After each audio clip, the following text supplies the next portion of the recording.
Hello बच्चों, आज हम लोग बहुत इंपॉर्टेंट टॉपिक पढ़ने जा रहे हैं जिसका नाम है मैथमेटिकल रीजनिंग, जिससे श्योरली एक क्वेश्चन जेईई मेंस के एग्जाम में आता है और 1 से 2 क्लास में हम वो सारा चीज सीख लेंगे, थ्योरी के साथ साथ प्रॉब्लम को भी। तो चलो देखते हैं मैथमेटिकल रीजनिंग, जिसमें हम पहले कुछ बेसिक टर्म्स का बात करेंगे जीरो लेवल से, ताकि 11th के बच्चे भी आसानी से सीख सके। तो बेसिक कुछ टर्म्स से रिलेटेड पहला बात करते हैं। तो फर्स्ट जो हमारा टर्म है वो है सेंटेंस। सेंटेंस किसको कहते हैं? सेंटेंस वैसे वर्ड्स का कलेक्शन, वैसे ग्रुप ऑफ वर्ड्स को कहते हैं जिसका कुछ ना कुछ मीनिंग हो, है कि नहीं? So it is group of word, it is group of words which has some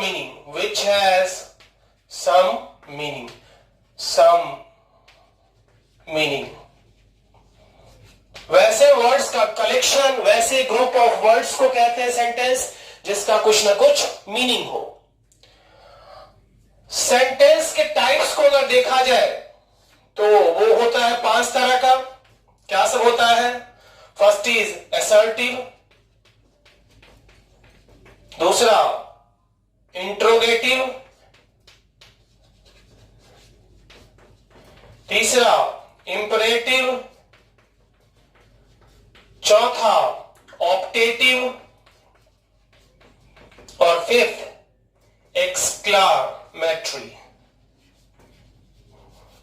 है कि नहीं?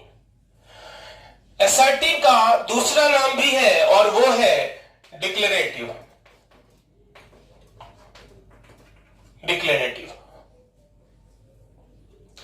तो हमारा जो आज का टॉपिक है मैथमेटिकल रीजनिंग, उसमें हमको लेना और देना सिर्फ है assertive, that is declarative sentence से।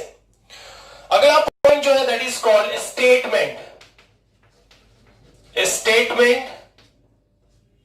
या इसी का दूसरा नाम है प्रोपोजिशन। स्टेटमेंट या प्रोपोजिशन। स्टेटमेंट क्या होता है या प्रोपोजिशन क्या होता है?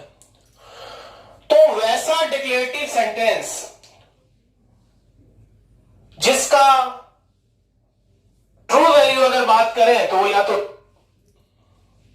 टी होगा या फिर एफ होगा। दैट इज वैसा डिक्लेरेटिव सेंटेंस जो या तो हमेशा ट्रू हो या फिर हमेशा फॉल्स हो। So any declarative sentence which is either true or false but not both, वैसा डिक्लेरेटिव सेंटेंस जो या तो हमेशा ट्रू हो या फिर हमेशा फॉल्स हो, परंतु दोनों ना हो, वैसे डिक्लेरेटिव सेंटेंस को हम कहते हैं स्टेटमेंट। एग्जाम्पल अगर देखा जाए 2 + 2 = 4, 3 + 4 = 8, x + 2 = 5। सो 2 + 2 = 4 हमेशा ट्रू है, इसलिए स्टेटमेंट है। 3 + 4 = 8 हमेशा फॉल्स है, इसलिए ये भी स्टेटमेंट है। लेकिन x + 2 = 5, इसका वैल्यू डिपेंड किस पर करेगा? x के वैल्यू पर। x का वैल्यू 3 रखो ट्रू हो जाएगा, x का वैल्यू 3 के अलावा कुछ रखो फॉल्स हो जाएगा, इसलिए ये स्टेटमेंट नहीं है। क्लियर है? अब है truth value of A statement. किसी स्टेटमेंट का ट्रूथ वैल्यू क्या होता है? Truth value of A statement. किसी स्टेटमेंट का ट्रूथ वैल्यू क्या होता है? तो किसी स्टेटमेंट का ट्रूथ वैल्यू 2 ही होता है, या तो टी या फिर एफ। वो स्टेटमेंट या तो ट्रू होगा हमेशा, तो उस केस में ट्रूथ वैल्यू टी होगा, और अगर वो स्टेटमेंट फॉल्स है तो उसका ट्रूथ वैल्यू क्या होगा? एफ होगा। तो डिपेंड किस पर करेगा? स्टेटमेंट पर। स्टेटमेंट ट्रूथ वैल्यू, स्टेटमेंट और उसका ट्रूथ वैल्यू। या तो स्टेटमेंट ट्रू होगा, अगर स्टेटमेंट ट्रू है तो उसका ट्रूथ वैल्यू क्या होगा टी, और स्टेटमेंट अगर फॉल्स है तो उसका ट्रूथ वैल्यू क्या होगा एफ। स्टेटमेंट पर डिपेंड करेगा ट्रूथ वैल्यू, क्योंकि हमने पहले पढ़ा कि स्टेटमेंट हमेशा या तो ट्रू होता है या फिर फॉल्स होता है। तो जब स्टेटमेंट ट्रू होगा तो उसका ट्रूथ वैल्यू टी होगा, और जब स्टेटमेंट फॉल्स होगा तो उसका ट्रूथ वैल्यू क्या होगा एफ होगा। क्लियर है? करो।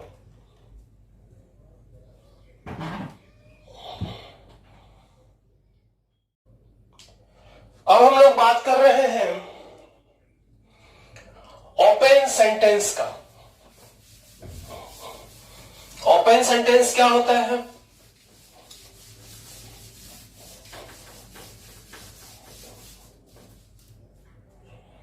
Open sentence,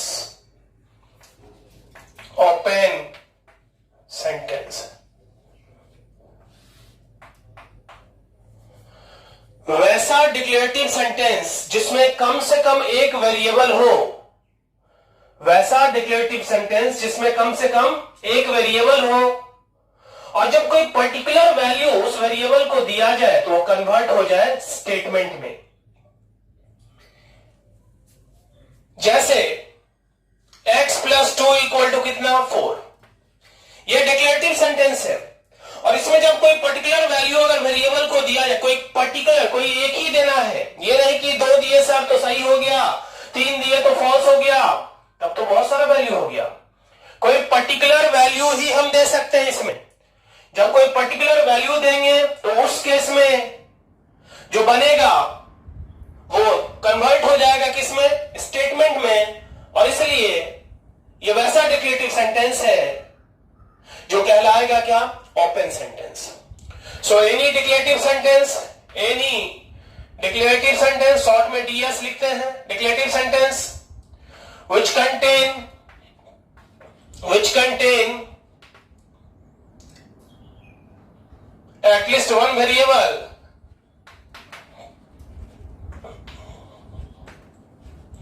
and become a statement when a particular value is given to variable, particular value is given to the variable। जब वेरिएबल को जब कोई पर्टिकुलर वैल्यू दिया जाता है तो कन्वर्ट हो जाएगा इसमें स्टेटमेंट में, जैसे x + 2 = कितना 4। ठीक है? अब है स्टेटमेंट दो तरह का होता है। स्टेटमेंट दो तरह का होता है, एक को कहते हैं सिंपल और दूसरे को कहते हैं compound. Simple and compound statement. Simple किसको कहते हैं और कंपाउंड किसको कहते हैं? सिंपल या कंपाउंड स्टेटमेंट वैसा स्टेटमेंट जिसमें सिर्फ एक ही स्टेटमेंट हो, जिसका कोई कंपोनेंट स्टेटमेंट ना हो, वैसे स्टेटमेंट को कहते हैं simple statement. A statement which contain only one statement,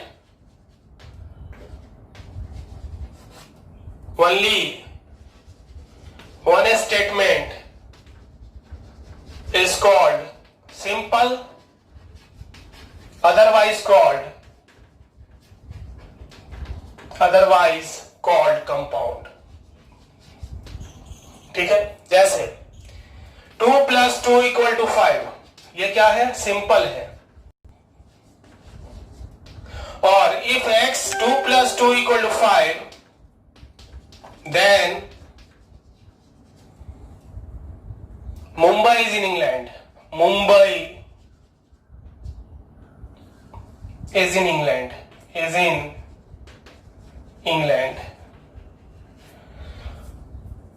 तो यहां दो स्टेटमेंट है, एक है S1 और दूसरा ये क्या है S2। और इन कंपाउंड स्टेटमेंट दो या दो से अधिक स्टेटमेंट जो है वो लॉजिकल कनेक्टिव से जुड़ा होता है। तो ये क्या है अपना लॉजिकल कनेक्टिव है, लॉजिकल कनेक्टिव। ठीक है।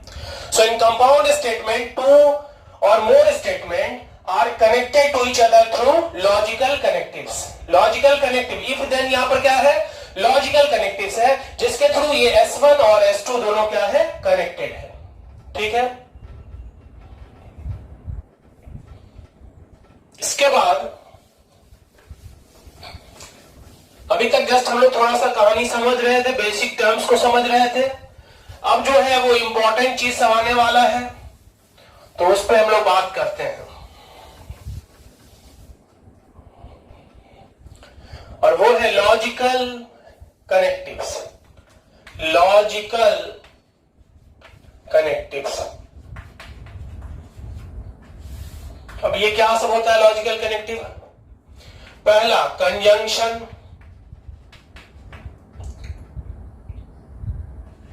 दूसरा डिसजंक्शन,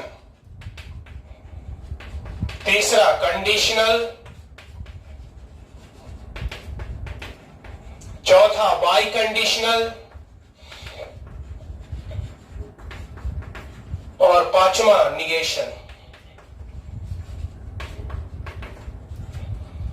ये 5 तरह का लॉजिकल कनेक्टिव्स है, जिसका अपना अलग अलग सिंबल है। कंजंक्शन का ये सिंबल है, डिसजंक्शन, कंडीशनल, बाई कंडीशनल दोनों साइड से, और निगेशन ये। ठीक है।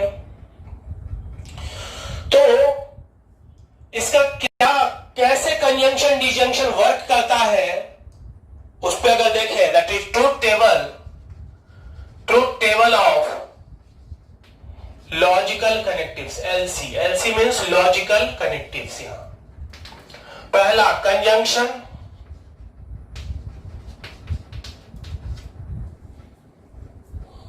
इसका सिंबल देखते हैं।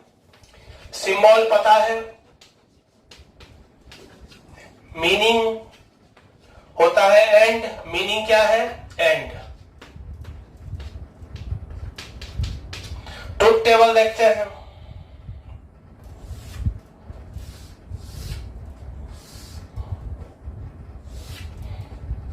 ये रहा S1, ये S2, और ये हो गया S1 कंजंक्शन कितना, S2। अब है कि कैसे ट्रूथ टेबल बनाएंगे, वो भी यहां थोड़ा सा देख लेते हैं साइड में। ट्रूथ टेबल, सो यहां number of rows equal to होता है, number of rows is equal to 2 का पावर n, वेयर n क्या है, number of statement. Number of statements होता है, नंबर ऑफ स्टेटमेंट्स होता है। तो मान लो एक ही स्टेटमेंट है S, एक ही स्टेटमेंट है S, सपोज S, तो उसका ट्रूथ वैल्यू क्या होगा, ये 2 का पावर 1, दैट इज 2, है कि नहीं। अगर दो स्टेटमेंट है S1 और S2, S1 और S2, ठीक है। अगर 3 स्टेटमेंट है S1 S2 और S3, यहां थोड़ा कम करते हैं, 2 स्टेटमेंट है S1 और क्या, S2। अगर 3 स्टेटमेंट है S1 S2 और S3, तो क्या होगा, S1 S2 और S3। तो कैसे तैयार हम लोग करते हैं ट्रूथ टेबल। यहां पर नंबर ऑफ रो कितना होगा, 4, है कि नहीं, और यहां पर नंबर ऑफ रो कितना होगा, 8, 2 का पावर 3, दैट इज कितना, 8, ठीक है। तो आधा ट्रू और आधा फॉल्स, पहले इसी से को बनाते हैं। 8 हुआ तो 4 ट्रू, फर्स्ट वाला में 4 ट्रू लिख लो और 4 फॉल्स लिख लो। फिर आगे इस 4 के आगे वाला में 2 ट्रू और 2 फॉल्स, फिर 2 ट्रू 2 फॉल्स, यानी आगे बढ़ेंगे आधा आधा होते जाएगा। फिर 2 के लिए 1 true 1 false, 1 true 1 false, 1 true 1 false, 1 true 1 false, ठीक है। वैसे यहां पर 4 है तो 2 ट्रू होगा और 2 फॉल्स होगा। यहां पर क्या होगा, 2 के लिए 1 ट्रू 1 फॉल्स, 1 ट्रू 1 फॉल्स, और यहां 2 है तो 1 ट्रू और 1 फॉल्स। तो इस तरह से हम लोग ट्रूथ टेबल बनाते हैं, जो इंपॉर्टेंट है, क्योंकि मोस्टली कुछ क्वेश्चन बच्चे ट्रूथ टेबल से ही बनाते हैं। वैसे बिना ट्रूथ टेबल के भी बनाया जा सकता है। दोनों मेथड देखेंगे, जहां पर जो सुटेबल होगा उसको यूज करेंगे। तो यहां पर कितना रो बनेगा, 4, है कि नहीं? क्योंकि दो स्टेटमेंट है तो 4 बनेगा, तो 2 ट्रू होगा और 2 फॉल्स होगा। यहां एक ट्रू एक फॉल्स, एक ट्रू और एक फॉल्स। अब है क्या कि कंजंक्शन में जब दोनों ट्रू रहेगा, इसको याद रखेंगे, दोनों ट्रू, बस इतना याद रखेंगे, दोनों ट्रू तो ट्रू होगा, बाकी केस में क्या होगा? फॉल्स होगा। कंजंक्शन में दोनों ट्रू तो ट्रू होगा और बाकी केस में क्या होगा? फॉल्स होगा। कंजंक्शन में दोनों ट्रू तो ट्रू होगा और बाकी केस में क्या होगा? फॉल्स होगा। इसी तरह से दूसरा देख लेते हैं, डिसजंक्शन। डिसजंक्शन, ये डिसजंक्शन क्या होता है? सिंबल तो पता ही है, मीनिंग इसका होता है और। सेट थ्योरी में ये यूनियन, सेट थ्योरी में ये क्या? इंटरसेक्शन। अभी फिर यहां देखते हैं दो स्टेटमेंट का ट्रूथ टेबल खींच के देखते हैं डिसजंक्शन के लिए। S1 और यहां S2, ये S1 डिसजंक्शन S2, तो रो तो 4 ही बनेगा क्योंकि 2 ही स्टेटमेंट है। ये नहीं, इसको काउंट नहीं करेंगे, 2 ही स्टेटमेंट है, डिफरेंट स्टेटमेंट S1 और S2, सिर्फ 2 है तो 4 बनेगा, तो 2 ट्रू होगा और 2 फॉल्स होगा। फिर ये ट्रू, ये फॉल्स, ये ट्रू और ये फॉल्स, है कि नहीं? अब है कि रूल क्या कैसे काम करेगा? तो डिसजंक्शन में जब दोनों फॉल्स, ये याद रखेंगे, दोनों फॉल्स होगा तो फॉल्स होगा, बाकी केस में क्या होगा? ट्रू होगा। तो याद हम लोग किसको रखेंगे? याद उसी को रखेंगे, दोनों ट्रू, कंजंक्शन में दोनों ट्रू तो ट्रू और डिसजंक्शन में दोनों फॉल्स तो फॉल्स। तो जब दोनों ट्रू तो ट्रू यानी बाकी केस में फॉल्स और दोनों फॉल्स तो फॉल्स यानी बाकी केस में क्या होगा? ट्रू होगा। ट्रूथ टेबल कैसे बनाया जाता है समझ गया? नंबर ऑफ रोज बराबर होता है 2 का पावर n, वेन n क्या होता है? नंबर ऑफ स्टेटमेंट, ठीक है? तो अगर s एक ही स्टेटमेंट है तो 2 का पावर 1 2, आधा ट्रू आधा फॉल्स। 2 रहेगा तो 2 का पावर 2 4, आधा ट्रू यानी 2 ट्रू 2 फॉल्स। फिर इस 2 के लिए आगे बढ़ेंगे तो आधा ट्रू यानी 1 ट्रू 1 फॉल्स, 1 ट्रू 1 फॉल्स। फिर 3 है तो 2 का पावर 3 कितना होगा? 8, 4 ट्रू 4 फॉल्स, फिर आगे 2 ट्रू 2 फॉल्स, 2 ट्रू 2 फॉल्स, फिर true false true false true false true false. अगर ऐसे 4 रहेगा तो 16 बनेगा, तो फर्स्ट कॉलम में 8 ट्रू 8 फॉल्स, सेकंड में 4 ट्रू 4 फॉल्स, 4 ट्रू 4 फॉल्स, फिर 2 true 2 false, 2 true 2 false, 2 true 2 false, 2 true 2 false, फिर आगे true false true false true false true false true false true false true false true false. Clear है? उतारा जाए।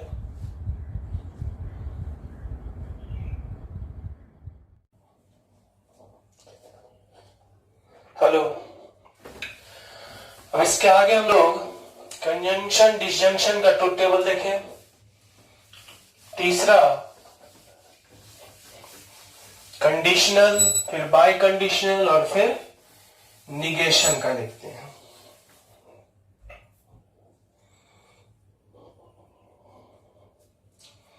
तो तीसरा है conditional. Symbol, meaning, if then. Meaning क्या होता है इसका? इफ देन, ठीक है? ट्रूथ टेबल अगर देखें, S1 S2 S1 S2 S1 conditional S2, 2 रो और 2 4, चूंकि 2 स्टेटमेंट है तो 4 रो बनेगा। फिर से वही 2 true 2 false, 1 true 1 false, 1 true 1 false. Conditional में जब ट्रू से फॉल्स रहेगा तो फॉल्स होगा, अदरवाइज हमेशा ट्रू होता है। तो हम लोग क्या पढ़े? कंजंक्शन में दोनों ट्रू तो ट्रू होगा, डिसजंक्शन में दोनों फॉल्स तो फॉल्स होगा, कंडीशनल में ट्रू से फॉल्स होगा तो फॉल्स यानी बाकी केस में ट्रू। नेक्स्ट है bye conditional. Bye conditional, bye conditional, इसका क्या होता है सिंबल? दोनों तरफ से कंडीशन लगा हुआ है तो बाय कंडीशनल। मीनिंग क्या है? If and only if, I double F if means if and only if। Truth table अगर देखें, S1 S2 S1 S2 S1 bye conditional S2, कितना रो बनेगा? 4, 2 true 2 false, true false and true false. इसमें दोनों में से किसी साइड से जब ट्रू से फॉल्स अगर पकड़ाएगा, किसी भी साइड से ट्रू से फॉल्स, तो फॉल्स होगा। तो यहां भी ट्रू से फॉल्स एक है इस साइड से, तो फॉल्स, और यहां भी एक है ट्रू से फॉल्स, तो यहां भी क्या होगा, फॉल्स। और बाकी केस में क्या होगा, ट्रू। या फिर हम ये कहें कि जब सेम रहेगा, दोनों सेम रहेगा, सेम रहेगा तो ट्रू होगा, और अगर डिफरेंट रहेगा तो फॉल्स होगा। फिफ्थ है निगेशन। निगेशन सिंबल मीनिंग होता है इसका नॉट, सेट थ्योरी में कॉम्प्लीमेंट, और ये ऐसे स्टेटमेंट है निगेशन ऑफ एस। दो ही होगा क्योंकि एक ही स्टेटमेंट है एस। जब टी होगा और ये एफ होगा, जब ट्रू होगा तो ये फॉल्स होगा, और फॉल्स होगा तो क्या होगा, ट्रू होगा। तो इस तरह से हमने सारे का ट्रूथ टेबल सीखा, जिसमें नंबर ऑफ रोज होता है 2 का पावर n, जहां n क्या होता है, नंबर ऑफ स्टेटमेंट। ठीक है। कंजंक्शन में दोनों ट्रू तो ट्रू होता है, डिसजंक्शन में दोनों फॉल्स तो फॉल्स होता है, कंडीशनल में ट्रू से फॉल्स तो फॉल्स, बाई कंडीशनल में सेम तो ट्रू, अपोजिट तो फॉल्स, निगेशन में ट्रू का फॉल्स और फॉल्स का ट्रू होता है। ठीक है। अब आगे क्वांटिफायर क्या होता है वो देखते हैं।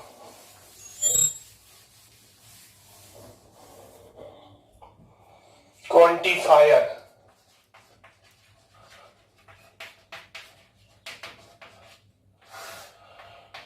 ये क्वांटिफायर दो तरह का है, एक है यूनिवर्सल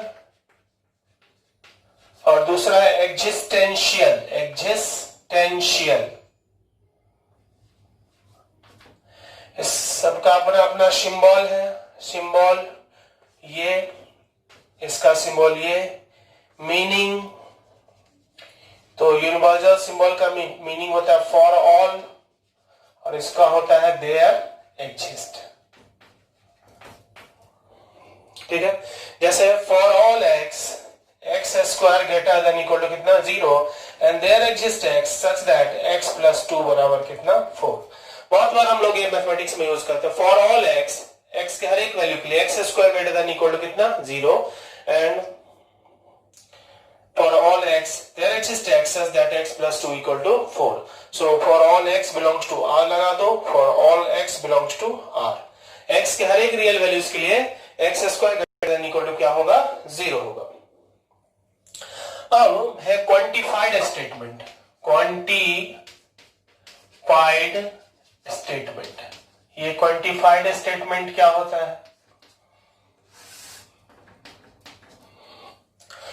तो ओपन सेंटेंस के बारे में हमने पढ़ा था। क्या होता है ओपन सेंटेंस? ये वैसा डिक्लेरेटिव सेंटेंस जिसमें एक वेरिएबल हो और जब कोई पर्टिकुलर वैल्यू उसको दिया जाए तो कन्वर्ट हो जाए स्टेटमेंट में। तो वही ओपन सेंटेंस से रिलेटेड ये टर्म है। क्वांटिफाइड स्टेटमेंट क्या होता है कि जब किसी ओपन सेंटेंस के साथ क्वांटिफायर को यूज किया जाता है। किसका यूज किया जाता है? क्वांटिफायर का यूज किया जाता है। ओपन सेंटेंस के साथ क्वांटिफायर का यूज होता है तो वैसे सेंटेंस को, वैसे स्टेटमेंट को हम कहते हैं क्वांटिफाइड स्टेटमेंट। ओपन सेंटेंस के साथ क्वांटिफायर का जब यूज होता है तो क्या है ये? Open sentence with A quantifier, with A quantifier become a statement, become a statement called quantified statement, quantified statement। ठीक है, क्वांटिफाइड स्टेटमेंट इसको कहते हैं। जैसे x प्लस 2 इक्वल टू 4, तो ये क्या है? ओपन सेंटेंस है। ये क्या है? ओपन सेंटेंस है ना।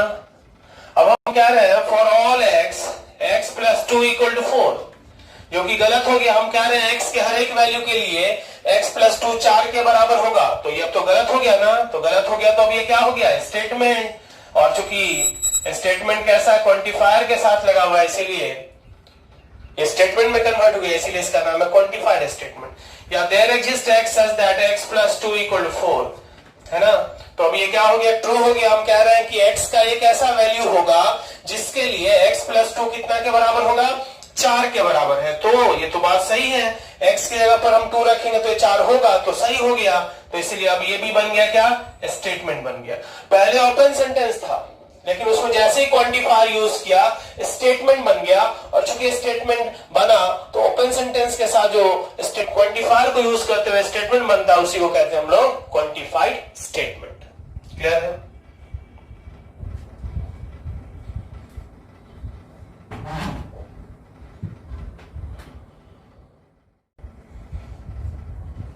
तो हम लोग देखें क्वांटिफाइड स्टेटमेंट के बारे में।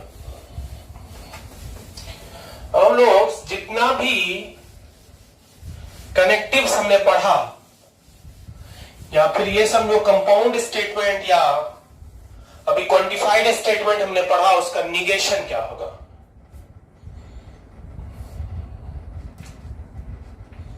तो negation of S1 conjunction S2 बराबर negation of S1 disjunction negation of S2. Negation of S1 disjunction S2 is equal to negation of S1 conjunction negation of S2. ये दोनों लॉ है डिमॉर्गन्स लॉ। डिमॉर्गन्स लॉ के नाम से जाना जाता है, डिमॉर्गन्स लॉ। सेट थ्योरी में भी पढ़ा होगा, ए यूनियन बी का कॉम्प्लीमेंट बराबर ए का कॉम्प्लीमेंट, उसी से मैच कर रहा है। यहां कंजंक्शन मतलब इंटरसेक्शन, और कॉम्प्लीमेंट का मतलब यहां निगेशन का मतलब कॉम्प्लीमेंट। तीसरा है negation of S1 conditional S2 is equal to S1 conjunction negation of क्या, S2। S1 conjunction negation of S2।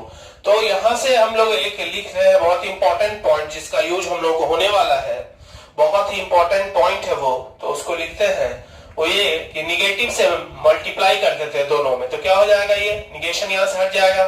तो S1 conditional S2 is equal to, इसमें भी निगेशन लगेगा तो क्या हो जाएगा, निगेशन ऑफ S1 डिसजंक्शन क्या, निगेशन ऑफ S1, और इसमें भी निगेशन लगेगा तो ये बन जाएगा कितना, S2। ये बहुत इंपॉर्टेंट है, ट्रुथ टेबल बिना बनाए इस प्रॉपर्टी को यूज करके हम बना सकते हैं। फिर है S1 negation of S1 bye conditional S2। तो यहां S1 से S2 का अगर याद है तो ये दोनों साइड से है, तो दैट इज इक्वल टू, पहले S1 से S2 का लिख लो negation, S1 conjunction negation of S2 या मींस डिसजंक्शन। फिर S2 से S1 के लिए क्या हो जाएगा, ये S1 से S2 के लिए है, तो S2 से S1 के लिए क्या हो जाएगा, S2 कंजंक्शन निगेशन ऑफ क्या, S1। ठीक है। और fifth negation of S is equal to कितना, S। ए का कॉम्प्लीमेंट और उसका complement that is equal to A. अब है negation of quantified statement. Negation of क्या, क्वांटिफाइड स्टेटमेंट। क्वांटिफाइड स्टेटमेंट का निगेशन क्या होता है, जैसे फॉर निगेशन ऑफ स्टेटमेंट क्या है, for all x such that px को statement px is true, for all x px is true. तो उसका निगेशन जब हो गया तो ये इक्विवेलेंट हो जाएगा किसके, there exist x such that negation of px is true.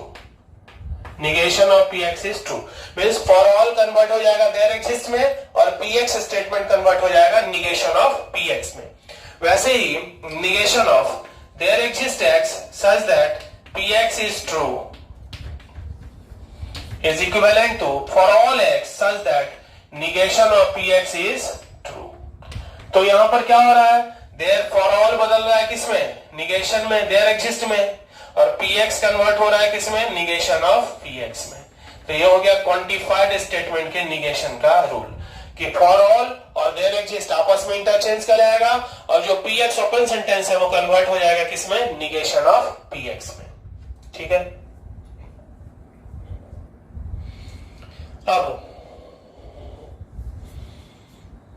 कुछ टर्म्स है जिसको हम लोग पढ़ेंगे।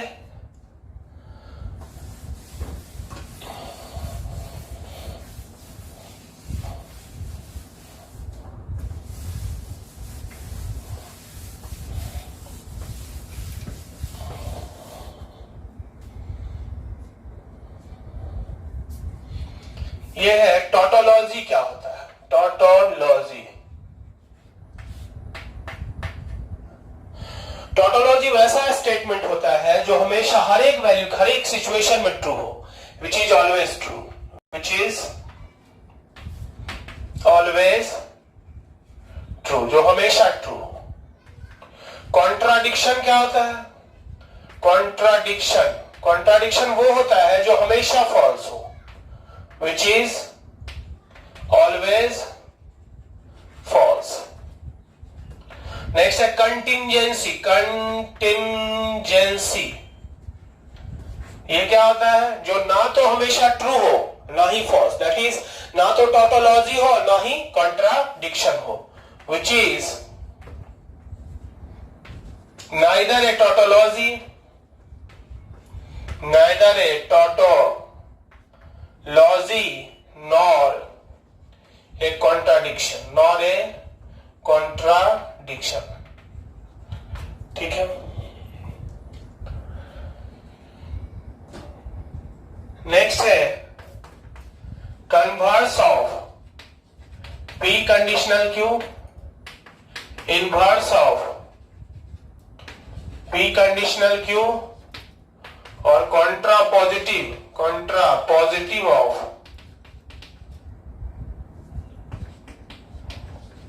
P conditional Q।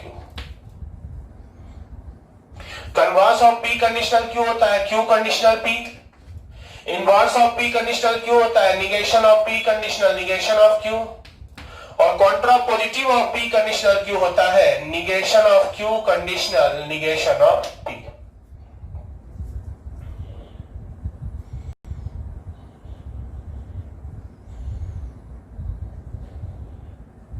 ठीक है, तो ये सब पॉइंट बहुत ही प्रॉब्लम को बनाने के लिए यही सब चीज चाहिए। ये सब चीज एकदम याद रहना चाहिए। थोड़ा कंफ्यूजिंग चीज है, थोड़ा सा बढ़िया से इसको याद किया जाए, क्योंकि 2 ही क्लास में 4 क्वेश्चन, बड़े बड़े चैप्टर को पढ़ने के बावजूद भी कुछ ऐसे चैप्टर है जिसमें नहीं भी बन सकता है सवाल, लेकिन ये श्योरली बनेगा ही बनेगा। तो इसको ध्यान से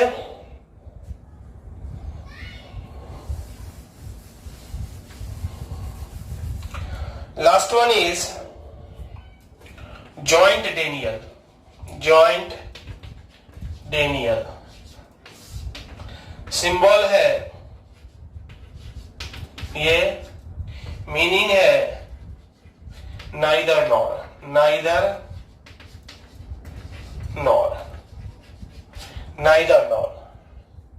तो S1 जॉइंट डेनियल, S2 क्या हो जाएगा? इसका मतलब neither S1 nor S2, neither S1 nor S2।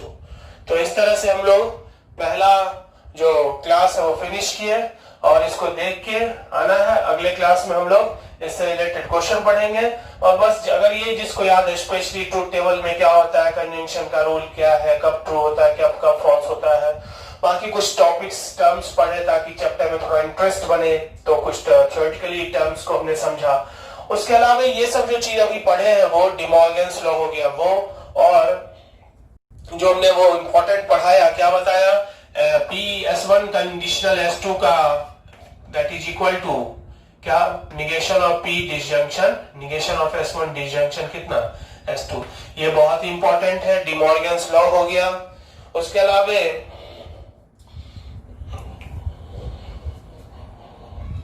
ठीक है, तो अगले क्लास में हम लोग मिलते हैं फिर से। इसको तब तक के बढ़िया से इसको याद रखना है।